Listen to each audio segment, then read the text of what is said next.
Halo, apa kabar semuanya? Nah, ketemu lagi dengan saya. Kita berbagi ilmu dan informasi. Nah, pada kesempatan sekarang kita akan kenalan dengan sebuah kelas. Namanya adalah kelas J-Panel. Kelas ini sudah disiapkan dari JDK yang bisa langsung kita gunakan. Nah, apa sih fungsi dari kelas J-Panel ini? Kita lihat ya sedikit untuk narasinya. Jadi untuk kelas J-Panel ini fungsinya sama seperti kelas kontainer ataupun kelas layout manager. Maksudnya apa? Maksudnya adalah kelas J-Panel juga berfungsi untuk menampung objek di atasnya. Cuman bedanya adalah kapan ini dipakai. Jadi ini dipakai, kelas J-Panel ini dipakai fungsinya adalah supaya kita bisa menggunakan banyak kelas layout manager dalam satu buah form, satu buah frame. Nah, mengenai kelas layout manager ada di tutorial sebelumnya. Kalau nggak pakai kelas J-Panel, jadi sekilas maksudnya adalah kalau kita nggak pakai kelas J-Panel, maka dalam satu buah form hanya bisa menggunakan satu buah model layout manajernya.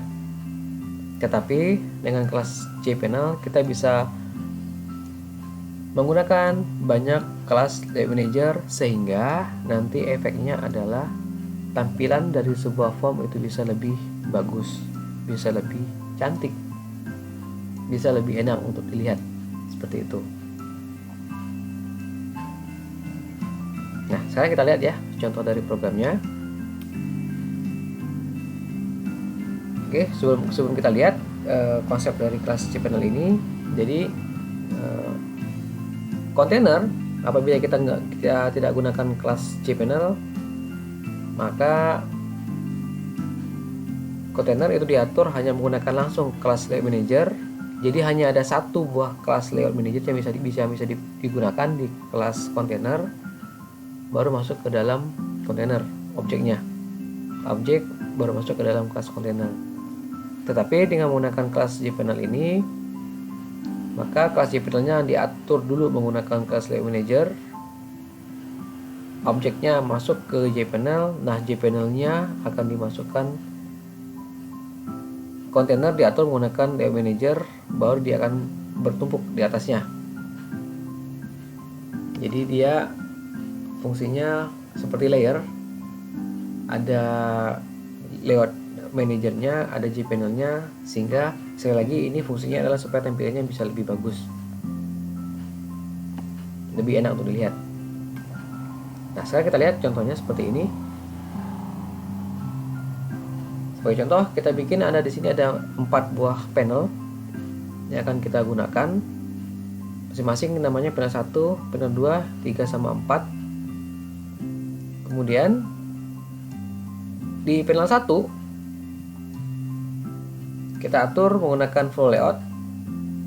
Fungsinya adalah untuk menampung label judul seperti ini, masuk judul. Kemudian panel 2 nya kita atur menggunakan bentuk grid layout 2,1. Nah, di sini isinya di panel 2 kita masukkan label name sama label nama. Yang mana yang ini nih? Label name sama label nama, name sama nama yang kita masukkan. 21. Kenapa 21? Artinya kita bikin 2 baris dengan 1 kolom. Kita masukkan 2 buah objek, label name sama label nama. Artinya kalau nanti kita punya 3 objek yang mau dimasukkan ke panel ini, maka jadi 3 dan seterusnya. Terus yang panel 3 nya kita atur menggunakan sama dengan grid layout 2,1, 2 baris dengan 1 kolom yang isinya ada 2 buah objek, yaitu text name sama text nama. Di sini ya, text name sama text nama. Nah, yang terakhir panel 4 nya kita atur menggunakan flow layout untuk panel 4 nya. Nah, untuk di dalam panel 4 nya kita masukkan satu buah objek namanya tombol tampil. Jadi objeknya bukan langsung ditempel ke kontainer, tetapi dimasukkan ke panel, dimasukkan ke dalam panel seperti itu. Kita atur berdasarkan layout manajernya. Nah, baru kemudian terakhir kita atur untuk kontainernya menggunakan border layout, artinya 5 area, dan dari contoh kita hanya menggunakan 4 buah area saja, yaitu bagian north, bagian atas, bagian west, bagian sebelah baratnya, bagian center, tengah, sama bagian south, bagian bawah. Dan yang kita atur bukan objeknya yang kita masukkan, tapi panelnya, panel-panel yang sudah berisi masing-masing objek, sehingga tampilannya seperti ini. Atas muncul biodata, ini didapat dari panel 1, muncul di tengah-tengah karena menggunakan center, full layout dan tipenya center. Kemudian yang kedua muncul name sama nama, ini di panel 2, dan kita atur di kontainernya, kita masukkan ke sebelah bagian barat. Terus tag xt name sama tc nama dimasukkan dari panel 3. Nah, di kontainernya panel 3 nya kita atur ditempatkan bagian center. Nah, center sebetulnya di tengah, tapi karena kita nggak menggunakan is untuk yang border layoutnya, maka dia diambil full sampai di ujung. Nah, baru yang terakhir adalah bagian shot. Nah, untuk bagian shotnya, border layout yang bagian shotnya kita isi dengan panel 4. Apa isinya untuk panel 4?